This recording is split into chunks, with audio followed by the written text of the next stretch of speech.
everybody doing out there tonight? Can you hear me? See me okay? All that good stuff? Can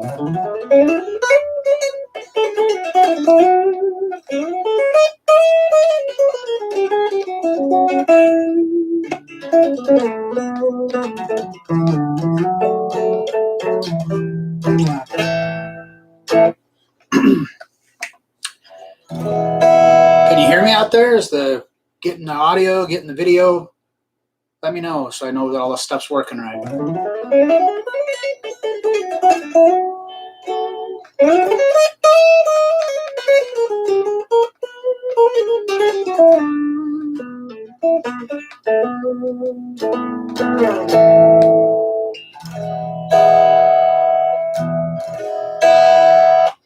Well, I will just assume then that everything's working okay and that you can see me and you can hear me.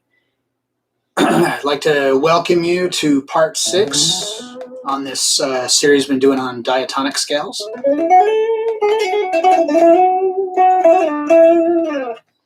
So if you've been following along with the previous broadcasts of this, you know that we've gone through the first 6 of the 7 major modes. And tonight we're going to be doing the very last pattern for this, which is Locrian. So I thought maybe we could go back and do just a little bit of review to kind of catch up to where we are in case you haven't been following along. If you haven't, I'd recommend that you go back and watch them so that way you can get the most out of this series.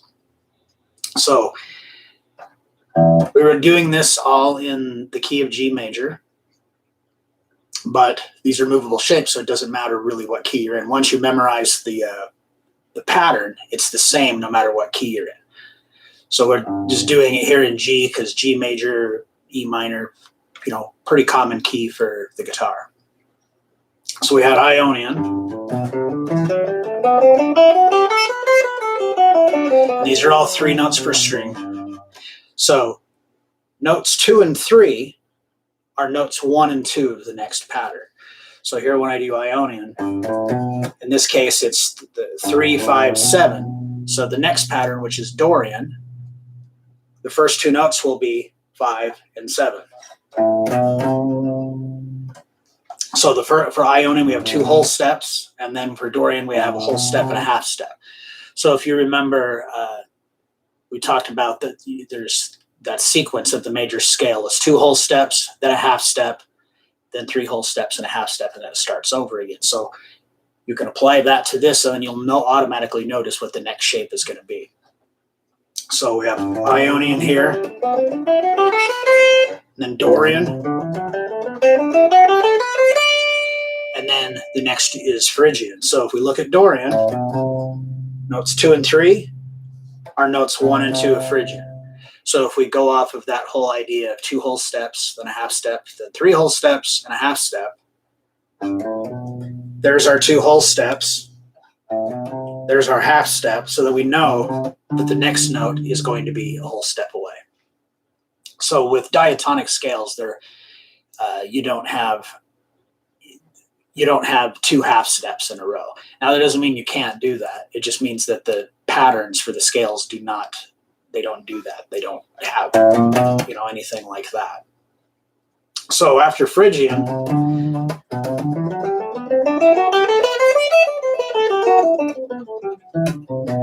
then we have Lydian. So again, Phrygian, notes 2 and 3 are notes 1 and 2 of Lydian. Whoops.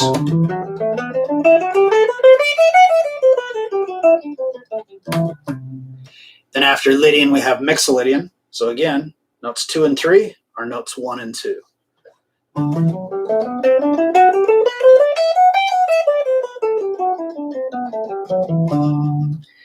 Then after that, we have Aeolian, which is the natural minor scale.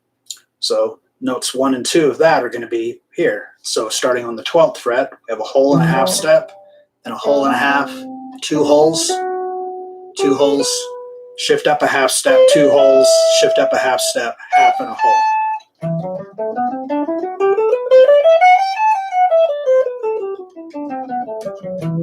Now, like I said, if you followed along with the previous lessons, we went over each one of these more in depth. So if you haven't watched them, go back and check them out, and you'll be able to get all of this.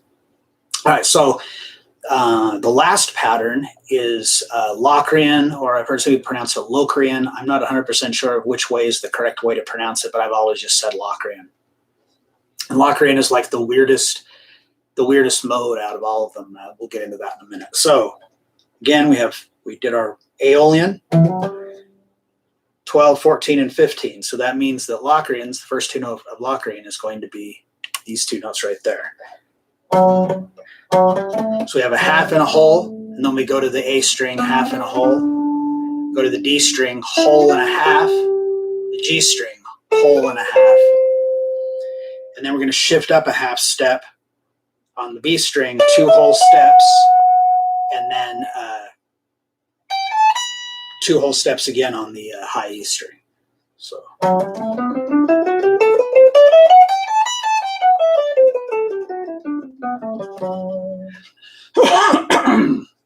All right. Hold on here before I choke to death.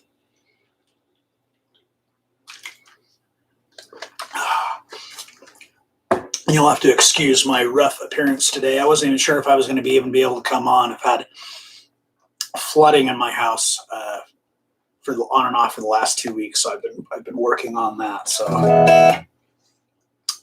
all right. So again, if you've been going along and you're up to speed, you just want to memorize that sequence.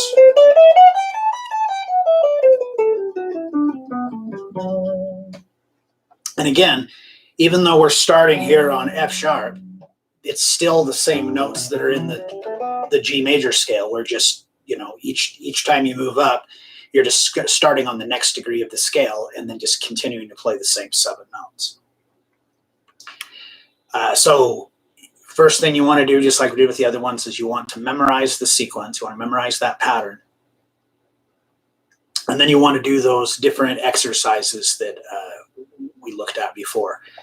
So ascend Ionian. Now we're going to shift up and descend Dorian. Then we're going to shift up and ascend Phrygian.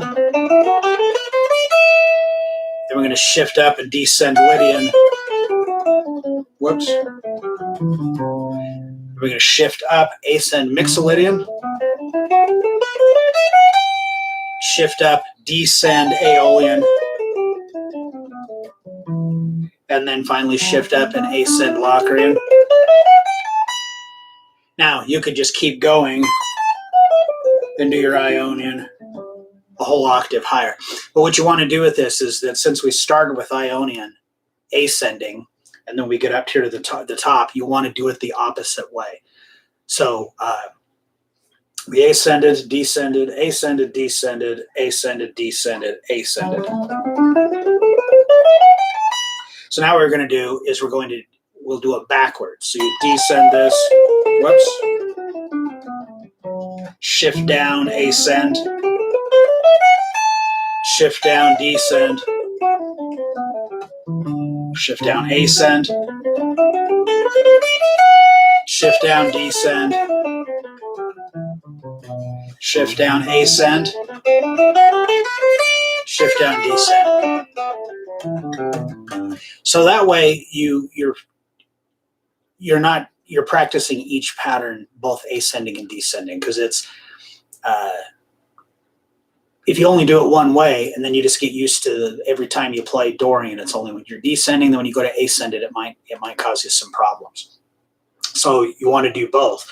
Now by doing this, we started here on the 3rd fret and we ended all the way on the 19th fret. So we covered that much of the fretboard, like 90% of it, just by knowing these 7 patterns.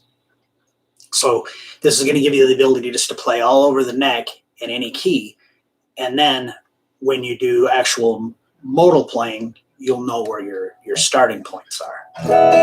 Okay, so one of the reasons that Locrian, however you want to say it, is so weird is, remember before we talked about that when you play the major scale, that each degree of the scale has a chord that's associated with it.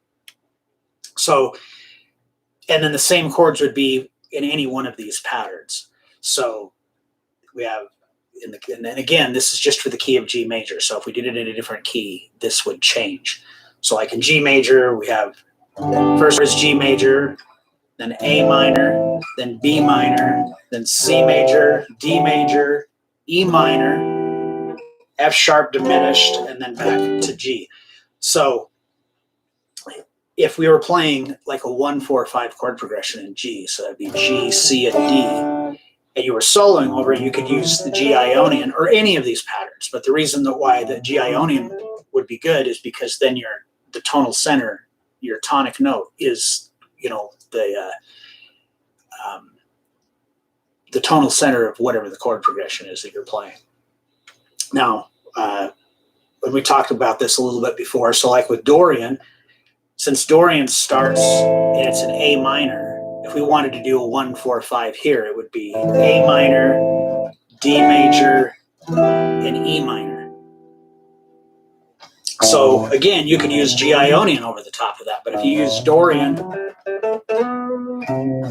then you're more sticking around to that tonal center of A. And then it would just continue on that way through the rest of it. And then also, each one of these chords, there's all, you can also, so these are the 3-note chords, the majors and minors, but if you can also use 7th chords.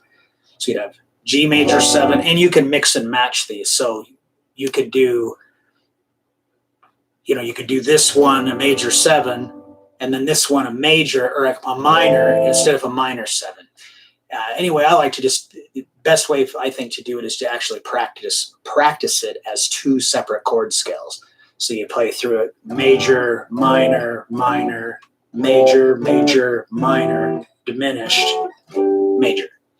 Or if we do with 7th chords, we have major 7, minor 7, minor 7, major 7, dominant 7, minor 7, minor 7, flat 5, and major 7 again. So the minor 7, flat 5 is just a fancy way of saying that it's a diminished chord, but it has it has the 7th, and so it's a 4-note chord.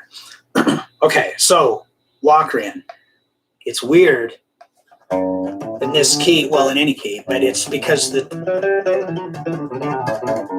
note that this is centering around is for a diminished chord. So it's kind of a weird thing. If you don't really hear a lot of songs that are actually composed in the Locrian mode because its tonal center is a diminished chord. And, you know, diminished chords, they have their place, but, you know, it doesn't really sound good just to have, you know, like, you know, because they're pretty dissonant because it has a flat 5 in it as the, you know, the diminished 5th. So you don't really hear a whole lot of songs that are just written in the Locrian mode, but you still want to know the pattern, even if you never play in the Locrian mode. And the reason for that is that when you're soloing, a really good way to do it, especially starting out, after a while, if you practice this and you utilize it, you'll get to where, especially in keys that you play in a lot, G major / E minor is a key that you will use a lot. You know, there's lots and lots of stuff in all different genres of music, you know, written on the guitar, they're in that key. So if you're playing and you're soloing with Ionian, you're kind of stuck in this area right here. So one of the things that we've talked about over and over and over again throughout this whole series is that we want to be able to look at the patterns instead of being like these box patterns, to kind of be, you know, to go more horizontally across the fretboard. So if even though I'm playing over a G, C, and D, I can use this G Ionian, but I can also shift up very easily into Dorian because it's the next one up. Or I can shift down into Locrian. So that gives me a nice area to be able to move around in, so you're not just stuck playing a box pattern, and you can incorporate some stuff with, like, slides, slide up into a note, slide down, do a run, whatever it is that you want to do. Without being intimidated by that you've got to move too far. Now, eventually you'll just get to, like I said, in whatever key, you'll be able to recognize that, oh, okay, I'm in G major and I want to play Mixolydian. So you just know that it starts right there on the 10th fret. You'll just memorize that. But if you are playing in a key that perhaps you're not really familiar with, it's good to be able to have that where you can shift into the position that's after the one that you're in or the one that's before, and it's like a pretty seamless thing. So you can do the same thing throughout all of it. So if we were doing something that was like, in A Dorian, we would have the Phrygian that we could go up into, or we could come down and go into Ionian. If we were starting with Phrygian, we could go from Phrygian up into Lydian or down into Dorian, so on and so forth. So, like I said before, when I talk about this stuff, it just seems like there ends up being a lot of confusion and misunderstanding and stuff. So does anybody have any questions about anything that we've talked about thus far? So if you do have questions, now's the time to ask them and stuff, because, move on, we'll always have time for questions and stuff. But this is, while it's fresh on both of our minds, that way it hopefully can help you to understand better. So if anybody has any questions about this, lay them on me.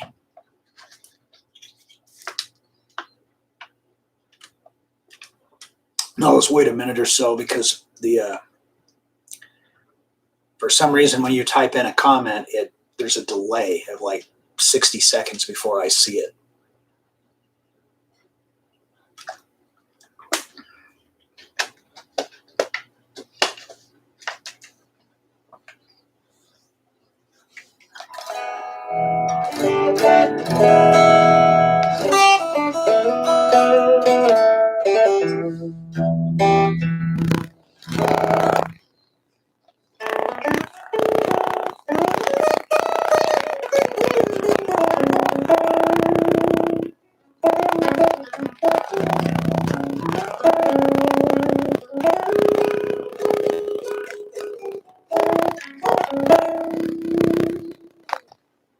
So nobody has any questions?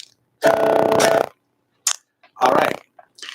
Okay, so now that we have done all 7 of the patterns, last week I showed you a sequence of notes that started on Ionian and it ended on Mixolydian. So it's basically I play the first 6 notes of Ionian, and then I shift up into the Dorian position, and I play 6 notes, but starting on the A string. I do the same thing, shift up into Phrygian, and now I'm going to do the D and G string. Shift up again, the G and B string, and then the B and E string, finally ending in Mixolydian.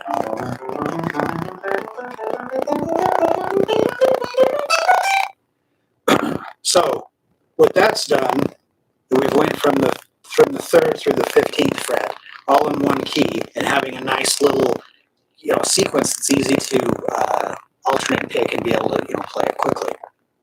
Now you can take the same idea and do it starting on Dorian, but now it'll be Dorian through Aeolian. And then if we started on Phrygian, it would be Phrygian through Locrian, and then if we started on Lydian, it would be Lydian through Ionian. So even though we'd be starting with Lydian,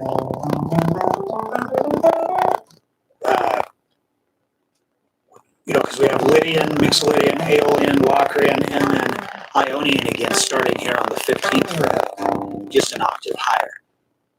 So that's a really good sequence to practice, is just to go through all of those. So if we did it starting with Dorian, we have the notes from Dorian. And now we're going to be in Phrygian, so we shift up there. And then we're going to be in Lydian. Then we're going to be in Mixolydian. And then we're going to be in Aeolian. So the same idea we've covered, this time we went from the 5th to the 17th. It's going to cover approximately the same amount of space no matter which pattern you start it with. But that's just a really good way to be able to play a fast lick and to be able to help you to start seeing, like I said, instead of in the boxes, kind of going more horizontally across the fretboard. The more you can see that way, it really opens up the things that you can do where you can really move around. For me, when I'm watching somebody else play, it's not just about the sound, it's also about how it looks when they're playing.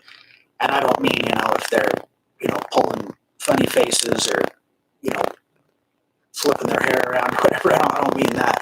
I mean, when they're playing, if they're playing up here and they're moving around a lot on the fretboard, that's part of the entertainment value of that for me is not only just the sound, but seeing that move around. So by being able to connect all these positions together all over the fretboard, that opens up that ability for you to be able to do that.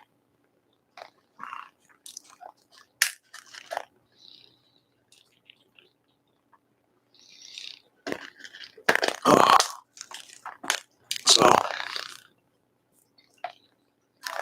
So yeah. So does anybody have any questions about any of this stuff? Also, be sure to do those other exercises to show you where I can play the first 6 notes of Ionian on the E and A string. Now I shift up and I do Dorian. I do the same thing on the E and A string, just 6 notes. Phrygian, Lydian, Mixolydian, Aeolian, Locrian. Now I would go back down to where we started, and now we're back to Ionian, and now I play 6 notes of Ionian starting on the A string.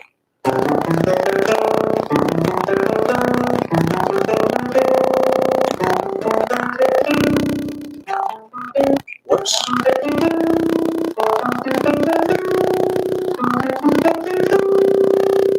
Shift down again, starting on the D string. So I'm back down in Ionian again. So what I'm doing, if you look at Ionian, the notes that start on the E and A string will start on, it's 3, 5, 7, 3, 5, 7. And then when we go to the D and G string, it's 4, 5, 7, 4, 5, 7.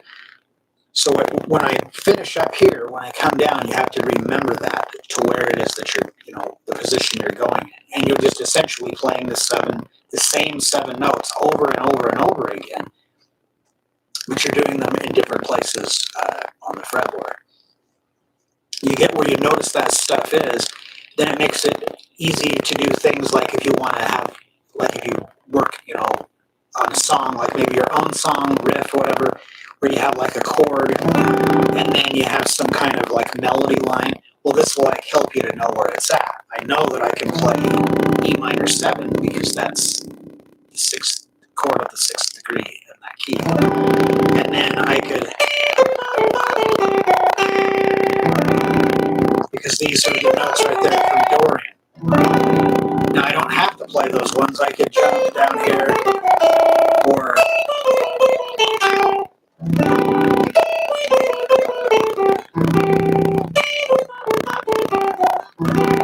wherever you want to do it. I personally kind of like to do it on whichever one is kind of overlapping whatever chord I'm playing on because one, I think it sounds better because the notes they're closer together, and it's less easy to get lost if you do it that way. If you're playing something and you jump and play a melody someplace else, it just makes it a little bit more difficult to recover from. But obviously it can be done. But it's just kind of a way to help you when you're starting to get going with it. All right, so that more or less kind of concludes this whole series for the 7 major modes, diatonic scales. We've gone through all 7 patterns, even though this is only part 6, and there's 7 patterns. It's because we went over a lot of stuff with the major scale in the live stream prior to me starting this series. So if you want to see that stuff, then you'll just have to go back and watch them. And like I said, if you haven't seen them, that's what I recommend. It's just, I don't sound like a broken record, but to just go back and watch those, so that way you get the most benefit out of all of this. Anyway, I hope that this whole series has been something that's been helpful for you. When I was thinking about stuff, content for this, that was one of the things I thought about, is that when I was first learning this stuff, this was long before the internet, so I had no idea how any of it worked. Someone just threw the patterns at me, and then I had to go through. I just learned them, and I didn't understand how they worked or how to really utilize them. I just knew that I could play all these different scales in a key, but I didn't really understand how to apply it to actually playing. So that's what I was kind of hoping to get out of this, is to be able to help you to be able to do that, to learn all this stuff and get something out of it. All right, so does anybody have any questions about this, or just any guitar related kind of stuff in general?